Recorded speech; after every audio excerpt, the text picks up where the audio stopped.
Le président Xi est entré jeudi après-midi dans une section de la Bibliothèque nationale où quelques 30 000 livres sur la Chine moderne ont été classés comme étant un trésor.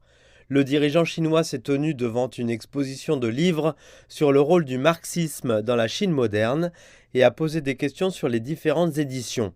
Chen Xiong a servi de guide pour la visite du président Xi. Je suis la guide de la Bibliothèque nationale. La Bibliothèque nationale est un palais où sont exposées les éditions nationales des publications et un espace cérémoniel où se déroulent des activités culturelles. Je suis toujours enthousiaste à l'idée de la visite du président Xi. Nous nous efforcerons de réaliser l'esprit du secrétaire général, de maintenir l'intégrité, d'innover et de continuer à faire briller les gloires de la culture socialiste chinoise.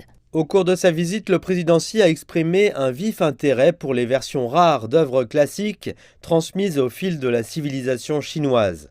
L'objectif des archives nationales est de collecter et de protéger les œuvres classiques et anciennes des différentes périodes de la civilisation chinoise, longues et ininterrompues. Le président Xi a déclaré que la Chine était en mesure de protéger son patrimoine grâce à sa stabilité. Le président Xi était très intéressé par la BD de la légende de Yue Fei.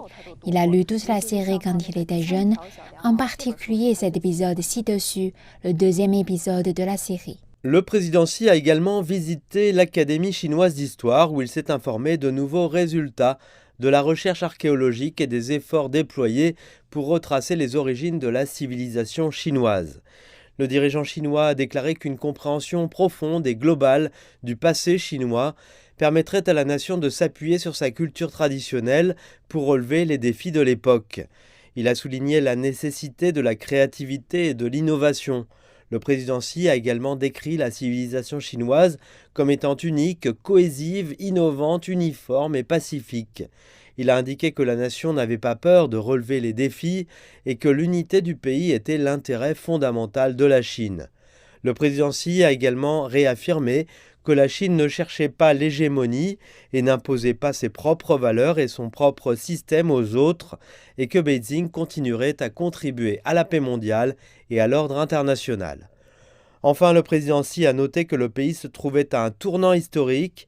Il a appelé les experts travaillant dans le domaine culturel à continuer de préserver et d'innover les richesses de la civilisation chinoise.